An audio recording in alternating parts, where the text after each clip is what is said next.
Alors on reprend Bedrat Hashem, le Pardes Rimonim, Shar Hamishi, et le deuxième chapitre qu'on avait déjà commencé la dernière fois.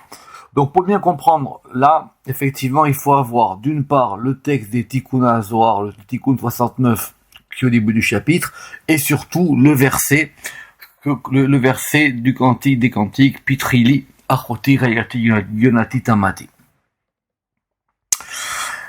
Donc on avait vu la dernière fois, si vous en souvenez bien, le premier jour, donc je répète, d'accord? Donc c'est on veut mettre sur un plan, dans le verset, il y a un locuteur masculin qui parle à un locuteur féminin, et il lui dit, ouvre-moi, quand il parle, et il lui donne des raisons. Il lui dit, pourquoi que tu vas m'ouvrir? Et on avait dit que l'intention principale, c'était qu'il veut lui dire, moi je possède des degrés, et je veux que ces degrés-là s'associent à toi. En gros, c'est Kuchaverichou et la Shrina, c'est Tiferet et Malchut. Et maintenant, le détail de ce qu'il lui dit correspond à un détail de degré. Et le détail de son argumentation, de ce qu'il va lui apporter et de ce qu'il va lui dire. Besséder. La difficulté de ce texte des Tikkunim ici, c'est qu'on voit que il s'agit à la fois des lettres du Shem Yudke Vavke, à la fois des jours de la création, et à la fois des sphirotes. Donc on a les trois plans ensemble. Donc, on avait vu la dernière fois Baruch Hashem, on avait dit la dernière fois, on avait vu le premier argument, c'est quand il dit Pitrili, et on avait dit Pitrili, vous vous rappelez, c'était le premier jour, c'était Chesed, ça correspondait au Yud, voir ce qu'on a dit là-dessus maintenant. Très bien. Maintenant, deuxième argument, ou deuxième formulation, il va lui dire Achoti, il va lui dire ma sœur. Et le Zohar dit, c'est quoi? Ça correspond donc au deuxième jour, Beyoma Tinyana, Pirouche Agvura, et donc il s'agit donc de la Gvura, chez Yom Sheni, qui est donc le deuxième jour de la création, qui est donc le lundi, comme il est connu. Mais maintenant, qu'est-ce qui va nous permettre d'attribuer dans le verset que quand il lui dit Achoti, ma sœur, ça correspond bien à ce degré-là? On voit pas le rapport qu'il y a entre le fait qu'ils lui disent ma sœur, mis à part que le Zohar nous le dit, et le fait que ce soit le deuxième jour et que ce soit la Gvura. Ou mipne. Sheukshalo qui est milat achoti moréal metsiut agvura, puisque le nom de achoti, ma sœur, on ne voit pas comment est-ce qu'il pourrait indiquer la Gevura. Klal, de façon générale. La reine bière ve'amar de taman he. Et c'est pour ça qu'on va rajouter là-bas, le Zohar il a dit, parce que c'est de là-bas qu'est le he. Donc le he, évidemment, le premier he du tétragramme. Pirouche. C'est-à-dire, Ki bagvura mishkan abina. Parce que la Gevura, c'est le Mishkan, c'est le lieu de résidence, c'est le lieu de demeure de la Bina. Et la Bina, elle correspond au premier He du nom. He Rishona Shel Shem. Ah. Et comment est-ce que la Gvura, elle pourrait être le lieu de résidence de la Bina? Parce que les deux, elles sont du côté des rigueurs, on va dire. Que les deux, elles sont du côté dans l'axe de gauche. Mais maintenant, normalement, ou mipne heyot metziut atiferet al yede abina. Maintenant, normalement, la bina, ça dépend évidemment comment on voit les sphirotes. Si on les voit dans l'ordre de la Ishtal Shelut, alors on va dire Keter, il donne Chochma, il donne Bina, qui donne Chesed, qui donne Gevura. Si on la voit selon des axes, alors effectivement, Bina, elle donne Gevura. Mais effectivement, il y a une autre manière de voir, c'est que la Bina, c'est elle qui donne son existence à Tiferet. Ou Mipne, et d'où on apprend ça? On apprend ça d'un verset. Ou Mipne hiyot mitziut à Tiferet al yede abina. Et maintenant, puisque l'existence de Tiferet, elle provient de Bina. Keinyan Shinit Baer, comme c'est expliqué dans le verset, Konen Shamahim Bitzvuna. C'est marqué dans Michelet, dans les proverbes. Konen, ça veut dire tu organises, tu prépares. Oui, tu prépares. Shamaim, les cieux. Bitzvuna, avec la Tevuna. Shamaim, c'est Tiferet. Et Tevuna, ça vient de Tevuna, ça vient de Bina. Donc le verset veut dire que ce qui a permis d'instaurer les cieux, c'est la Bina. Ou Misham Amalchut, Nikre, et c'est de là qu'après on aura la Malchut qui va s'appeler elle aussi, Kacher Yidber, comme cela sera expliqué. Alors, donc si c'est comme ça, comment est-ce que ça marche avec les deux? לכן אמר כי אחר שמשכן הבינה שיהיה בגבורה. Parce que, donc, ça veut dire que, qu'est-ce qu'il veut nous dire ici? Pourquoi est-ce qu'il appelle ma sœur? Il dit comme ça. Il dit, אחר שמשכן הבינה שיהיה בגבורה. Puisque maintenant la résidence de la bina, elle est dans le hé de la gvura.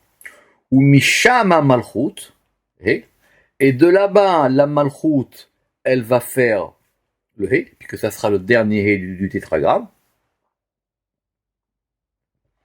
Donc ça fait Gvura, Gvura Malchut, ou Misham Konen Shamahim Bidvuna Shia Abina. Et donc du coup maintenant, et on a les cieux qui sont organisés, c'est-à-dire qui est la Bina. Imken Nimsaou Mitzad Gvura Besod Abina. S'il en est ainsi, du côté de la Gvura, dans le mystère de la Bina, Tiferet et Malchut, ils sont sœurs, ils sont frères et sœurs, dans le sens où les deux, ils proviennent de la même construction, ils proviennent du même lieu. Quand il lui dit tu es ma sœur, Achoti, il dit toi et moi, on vient du même degré. Rappelez-vous qu'Abraham, il a dit à propos de Sarah que c'était sa sœur. Rappelez-vous qu'on a vu dans Shar Kinouim au début que Tiferet et Malchut, des fois ils étaient frères et sœurs et des fois ils étaient mari et femme. Velachen. Mitzad Gvura kara choto. C'est pour ça que c'est du point de vue de la Gvura que lui, il lui dit tu es ma sœur. Mais du point de vue de la Gvura qui? Du point de vue de sa Gvura à lui.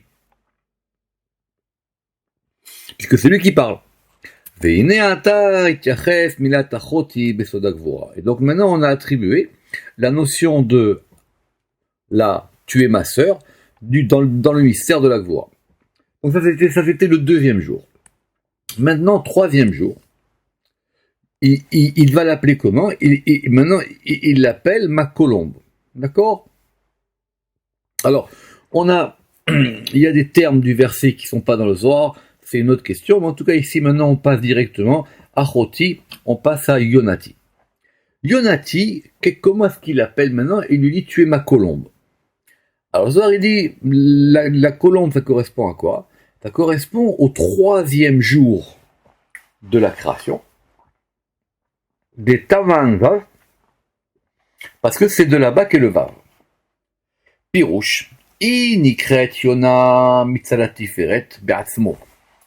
Donc si on est au troisième jour de la création, on est à Tiferet. Donc c'est son degré à lui dont il parle. Lui, son degré, c'est le masculin. Il est Tiferet de façon générale. Mais il va déployer ses degrés. Il dit, dans mes degrés à moi, j'ai 6 degrés. Donc il dit, mon premier degré, c'est Chesed. Mon deuxième degré, donc par rapport à Chesed, ça s'appelle Ouvre-moi. Par rapport à Gvura, ça s'appelle, on a dit, tu es ma sœur. Et par rapport à Tiferet lui-même, qui est mon degré à l'intérieur, on va dire Tiferet de Tiferet, alors là maintenant, tu es ma colombe. Pourquoi? Et parce qu'effectivement, c'est Tiferet qui correspond à ce troisième jour de la création. Maintenant, comment est-ce qu'on va attribuer Tiferet avec ma colombe? Ou les avin yachas yonati la Tiferet. On a besoin de passer par un texte du Zohar. On ne peut pas faire des attributions comme ça. quand bien même le Zohar il nous dit que quand on est arrivé à ce degré de Yonatim à colombe, c'est Tiferet lui-même. Alors c'est pas on va pas l'accepter comme ça, il faut qu'on comprenne pourquoi est-ce que c'est important comme ça. Et alors il se trouve qu'il y a un texte du Zohar qui parle de ça. C'est quoi ce texte? C'est un texte dans les Tikkunim, dans le Tikkun 6 à la page 23. Vezé les Shonon. Le texte des Tikkun Zohar, évidemment, il faut les manipuler et les étudier avec minutie. On parle là-bas de la Shrina, et la Shrina, elle va avoir plusieurs noms et elle va avoir plusieurs aspects. Ça dépend où est-ce qu'elle va se trouver. Quand elle est au niveau supérieur, elle s'appelle Ima Ila. Elle s'appelle la mère, parce que c'est le principe féminin, c'est le principe de la mère qui va avoir des enfants, et c'est la mère d'en haut supérieur. Mekanena bekarsaya bitlat sefiran ilain. Cette mère, elle va faire son nid, elle se nidifie. C'est-à-dire, elle fait son nid, c'est-à-dire là où elle va habiter, là où elle va mettre ses poussins. On parle là-bas du Zohar à propos de la mitzvah de renvoyer la mère pour garder les oisillons. Et donc, voir là-bas dans le Zohar, dans les Tikkun Vav, c'est le premier volume des Tikkun Zohar qu'on a traduit en bilingue. Et elle va nidifier son trône, c'est-à-dire son lieu d'habitation, de résidence, là où elle va se poser, dans les 3 séphirotes supérieures, Amouda Dem Saïta, et la colonne centrale, qui est donc Tiferet, Kalil Shet Sephiran, elle totalise, 6 séphirotes. Tiferet, tant qu'il est central, il totalise les 6 extrémités. Kalil Shet Sephiran, Mekanenan Bemem Tetet, et ces 6 séphirotes-là, elles vont elles-mêmes aussi avoir leur nid, c'est-à-dire avoir leur assise, dans même tête, dans le malach même tête. Ima tata. Maintenant, quand ce degré de la Shechina, il est plus bas, il va s'appeler la mer inférieure. Elle fait son nid dans un autre type d'ange qui s'appelle le Ophan. Donc pourquoi? Parce qu'au niveau supérieur, pour ceux qui connaissent les catégories des anges, au niveau supérieur, ce sont les Chayot. Et maintenant, quand on descend, on a les Ophanim. Donc même tête, c'est l'ange qui est préposé aux Chayot, et Ophan, c'est le degré d'en bas. Et d'où est-ce qu'on sait que Ophan, il est lié à ce degré de la mer inférieure? Beitmar B, parce qu'il est dit à son propos, Vehine Ophan echad baaretz, c'est dans la vision de Ézéchiel, et voici, il y a un Ophan dans la terre. Ophan, en général, c'est évidemment très très mal traduit quand on dit qu'il s'agit d'une roue, bien que c'est le même champ sémantique, on va dire, mais il s'agit effectivement d'un nom d'un ange. Et comme le verset il a dit, et Ézéchiel il dit, et voici j'ai vu, Vehine Ophan, voici un Ophan dans la terre. Or, la terre, c'est Malchut. Donc, on voit que les Ophanim, ils sont liés à la Malchut. Veod, et de plus, c'est ce qui nous intéresse maintenant. Shrinta misitra de kursaya itkarit nesher. La Shechina, quand elle est dans le degré du trône, elle s'appelle un aigle. Ou misitra de nahar yona. Et quand elle est du côté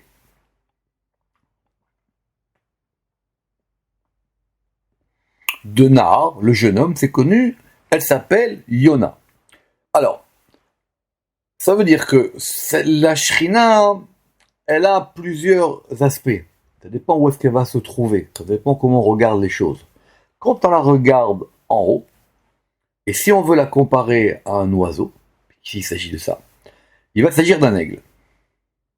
Ou Misitra Denar, quand elle est à un degré plus bas, qui s'appelle le degré du Nahar du jeune homme, qui correspond à même tête, là elle s'appelle une colombe. Ou Misitra de Ophan Tzipor. Et du côté du Ophan, quand elle est plus bas, comme on l'a vu plus bas, elle s'appelle Tzipor, elle s'appelle un oiseau. Donc c'est un oiseau qui devient une colombe et qui devient un aigle, quand on prend les choses de bas en haut. Juste la petite question que j'ai, c'est que dans le début du Zohar, quand on a dit Maïla Mekasaya Betlat Sefira Nilaïn, c'est pas évident que ce soit Chesed Vora Tiferet comme je viens de dire, c'est possible que ce soit les trois premières Séphirotes, et donc à ce moment-là, on aurait, effectivement, non, c'est ça le pshat. C'est ça le pshat, c'est qu'effectivement, ça correspond à, au niveau du trône, c'est dans les trois premières Séphirotes supérieures, après c'est au niveau de Tiferet, et après c'est au niveau de Malchut. En tout cas, on a ici une preuve flagrante que le Zohar il a dit, ou misitra de Nahar Yona, du côté de Nahar qui est même tête qu'il y a Tiferet, elle s'appelle la colombe. Donc quand il lui dit ma colombe, il parle du degré de Tiferet. Donc, fin de notre citation. Il a dit, on va pas non plus rentrer dans trop de détails par rapport à l'explication de ce texte. Bien, parce que ce texte-là, il sera expliqué dans la porte des quatre mondes, où on verra effectivement comment, en fonction de ces différents degrés, on a différents mondes. En tout cas, ce qui ressort de ce texte-là, El Kavanato, et par rapport à ce qu'il veut dire, Ki Shrina Nikra Yona Misitra Denar, que la Shrina, elle s'appelle la colombe, quand elle est par rapport à cet aspect de Nar. Et c'est-à-dire que Liot Tiferet Kolel Shesh Ketzavot Shochen Sham. Parce que Tiferet, là, de ce point de vue-là, il contient les 6 séphirotes, et c'est là-bas qu'il réside. Donc, quand le Zohar, il a dit que il a dit Achoti, c'était le deuxième, Yonati, c'est le troisième jour, il s'agit donc bien du degré de Tiferet. Yonati, et c'est pour ça que ici, le verset il dit Yonati, Misitra de Yomatita, du côté du troisième jour, qui est Tiferet. Ça, c'était par rapport au Téphirot. Maintenant, par rapport aux lettres du tétragramme. Et on a dit, Ve'amar des Taman Vav. Et maintenant, parce que c'était là-bas, ça correspondait au Vav. Simplement, le texte du Zohar, c'est pas écrit simplement Yud, He, Vav. C'est écrit Yud de façon déployée, Yud, Vav, Dalet, He de façon déployée, E, Aleph, et Vav, Vav, Aleph, Vav. Pourquoi est-ce que nous déploie ça? Akavana levaer, aleyoto kolel shesh ketzavot, ki ou anirsa bevav.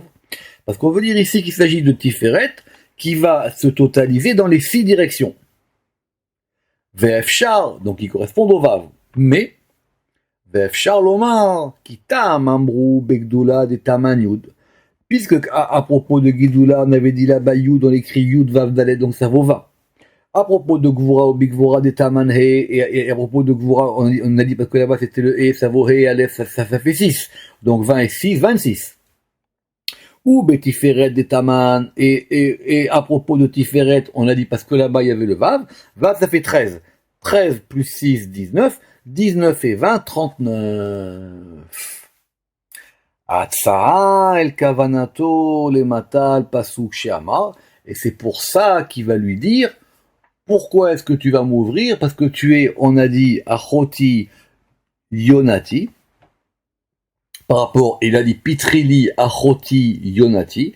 Et il a dit parce que ma tête, elle est emplie de tal. Parce que ma tête, elle est emplie de rosée. Or, rosée, ça vaut 39. Et c'est quoi ce degré de 39? C'est donc le 4e jour.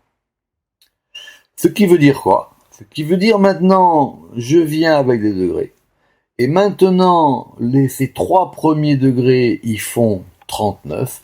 Et ces 3 degrés de 39, qui est la rosée qui est sur ma tête, c'est ça que je veux te donner. Et donc, ce 4e jour-là, qui correspond à la suite du verset Shiroshinim Latal, qui correspond à 39, il correspond donc au 4e jour, il correspond au mercredi. Or, qu'est-ce qu'on avait dit, pour ceux qui suivent? On avait dit que normalement, on aurait dû avoir Chesed, Gvura, Tiferet, Netzach. Or, là, on a Yesod. Pourquoi? Chez Inyan Tal ou Klalut Yud Kevav, Parce que ce principe de 39, il vient de quoi? Il vient de la totalité de 20 et 6 et 13. להורות שהוכרח למנות היסוד סמוך אל גדולה גבורה תפארת שאין טל. C'est pour nous apprendre que maintenant, du coup, on comprend pourquoi Yesod, il a été accolé à Tiferet. Vehu, pourquoi? Qui a Yesod malé mishefatal.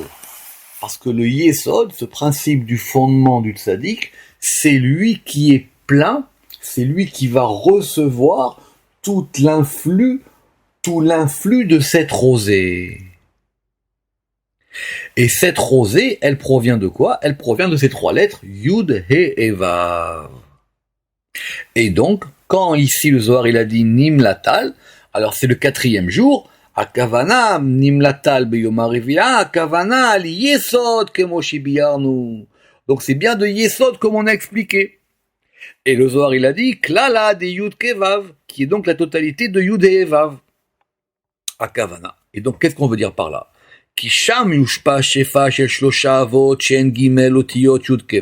Parce que c'est là-bas que va être déversé l'influx des trois patriarches qui correspondent aux trois sphirot, Chesed, Gvura, Tiferet, et qui sont les trois lettres Yud Kevav. Et ça s'appelle Ve'u Anikra Kol. Et ça, quand on a ce degré-là, ça s'appelle une totalité. Maintenant, comment on est passé à Kol? Kol, c'est 50. C'est une autre question qu'on verra si Dieu veut une autre fois. Gamken, Al-Shem, Shi'u, Kolel, Akol. Et c'est pour ça que ça totalise tout. En fait, qui c'est qui s'appelle Kol ici? C'est Yesod. C'est pour ça qu'il y a marqué Klala de Yud Kevav. Parce que c'est quoi ce degré de la totalité? Ce degré de la totalité, qui est-ce qui totalise tout? C'est le juste. Donc ce degré de la totalité maintenant, il ne peut être que Yesod. Vela Ve'amar dit ou Klala. Et c'est pour ça qu'on a dit qu'il était la totalité. Pirouche, c'est-à-dire la totalité, Klal, Gimel, Otiot, Shen, Gimel, Avot, la totalité des trois lettres qui sont les trois patriarches. Très très bien. Alors, le Rama qui dit, mais c'est pas aussi simple que ça, qu'on ait placé Yesod avant Netzach et Od. Je veux bien que tu m'expliques maintenant la totalité, quand ça se déverse, ça se déverse directement de Tiferet dans Yesod. Mais comment est-ce que tu peux maintenant sauter ces deux séphirotes-là qui s'appellent Netzach et Od, dont on a besoin par rapport à l'ordre de l'émanation? Alors Zohar il dit Veda Gouf ou Brit de Chashvinan Chal. Et parce que ce sont Gouf, le corps, et le Brit et la Brit Mila qui sont considérés comme un. Alors, ça, c'est un argument important dans le Zohar, qui va revenir à plusieurs reprises pour indiquer la proximité qu'il y a entre Yesod et Tiferet. Premièrement, on va utiliser la notion morphologique. Le Tiferet, il correspond au tronc, et Yesod, il correspond à la Brit Mila. Or, la Brit Mila, c'est une extension du corps, une extension du tronc. Et quand on veut par exemple voir ça chez les patriarches, c'est marqué dans un verset, et les Toldot Yaakov, Yosef. Quels sont les enfantements de Yaakov? C'est Yosef. Pourquoi? Parce que normalement, il dit le Zohar, si Lavan, il n'avait pas fait toutes ces tromperies, Yaakov, il aurait épousé directement Rachel. Et s'il avait épousé directement Rachel, quel aurait été son premier-né et son enfant premier, même son premier-né, ça aurait été Yosef. Mais comme il y a eu cette histoire de tromperie de Lavan avec les femmes, donc du coup, Yosef, il n'est pas directement le premier-né de Yaakov, mais dans la continuité, et les Toldot Yaakov, Yosef. Les enfantements de Yaakov, ce sont Yosef. On verra plus tard, le Midrash aussi l'explique, que par exemple, tout ce qui est arrivé à Yaakov, c'est arrivé à Yosef. L'un, c'est le prolongement de l'autre. Yaakov, il a rêvé, Yosef, il a rêvé. Yaakov, il a été en exil chez Lavan, Yosef aussi, il était en exil en Égypte. Donc, et ces deux, ils sont considérés comme un. Gouf ou Brit, Chashvinanchal. Le corps et le Brit, ils sont considérés comme étant un seul élément. Pourquoi le Zohar nous ramène ça ici? Il dit le Ramak. Ukshalo. Parce que le Zohar, il a un problème. Et c'est quoi ce problème? C'est la difficulté qu'on a élevée, qu'on avait déjà constatée au chapitre 1 et au début de chapitre 1. Et c'était quoi? Et c'était ça la difficulté qu'on avait vue dans les paroles de Rav Shrira. Val. Parce qu'il aurait dû dire d'abord Netzar Od et après Yesod. Donc pourquoi est-ce qu'ici l'ordre il est changé? C'est pour ça qu'il a répondu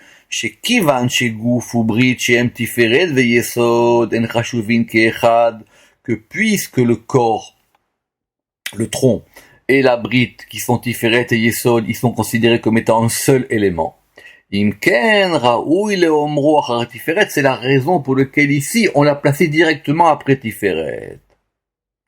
Et pourquoi est-ce qu'ils sont à ce point-là liés l'un et l'autre?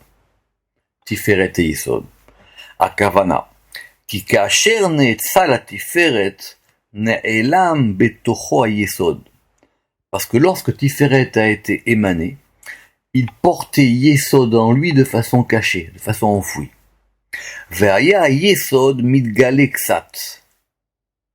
Bemetziut nermad. Et le Yesod, il était juste un tout petit peu dévoilé.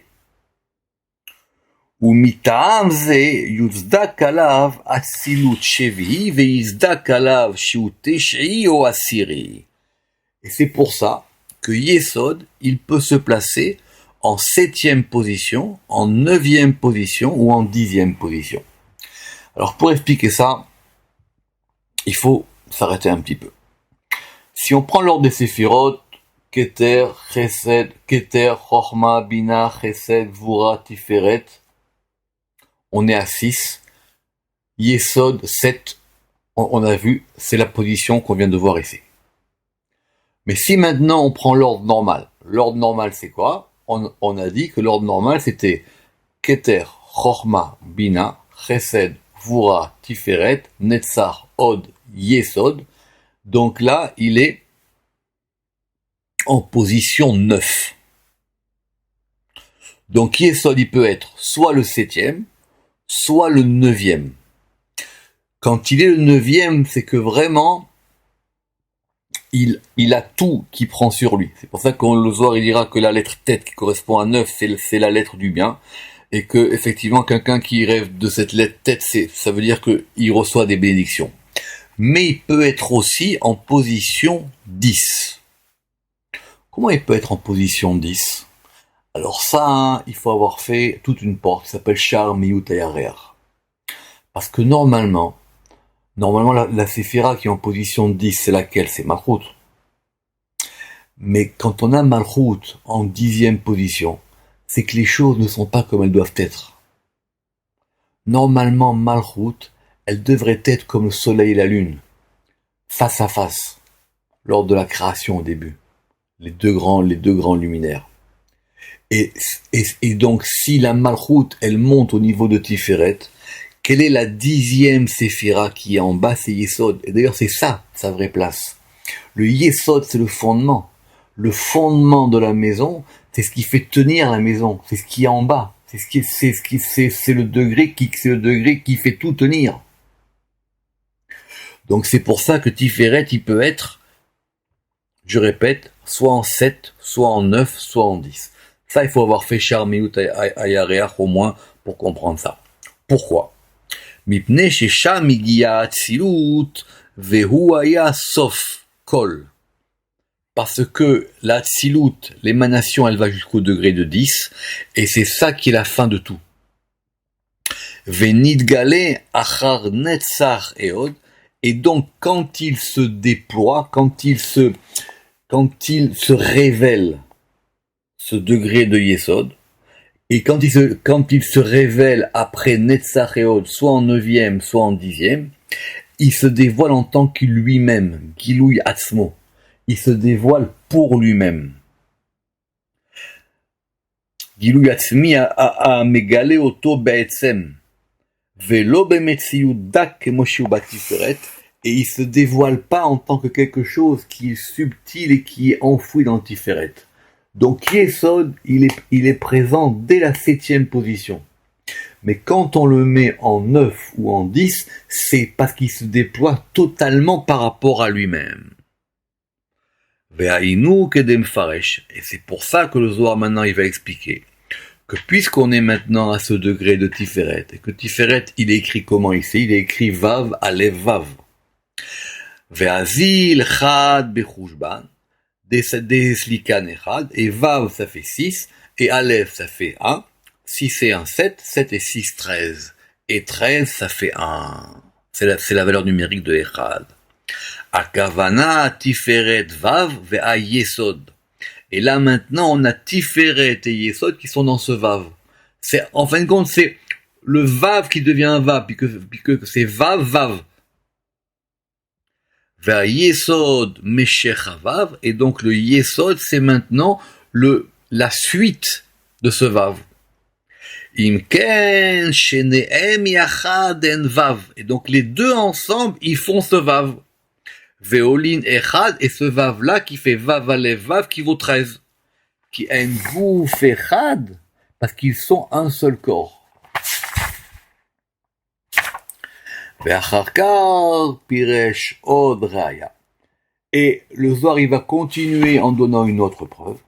Qui en shene vavin. Il a et parce que le Zohar il va dire là-bas que ça correspond à deux Vav. Un Vav supérieur d'en haut qui est Tiferet, et un Vav supérieur d'en bas qui va correspondre à Yesod. Shene Vavin, il a avetata, Vav Aleph Vav, Bemiluav, qui est le Vav écrit de façon pleine. En Shene Vavin, et donc ce sont deux Vav et avec un Aleph au milieu. On verra la semaine prochaine une question intéressante, c'est que s'ils sont à ce point-là liés, pourquoi est-ce qu'il y a besoin d'avoir un Vav au milieu pour pouvoir unifier ça? Normalement, on aurait dû avoir simplement deux Vav. On verra ça si Dieu veut la semaine prochaine. Baruch Adonai Le'olam. Amen et Amen.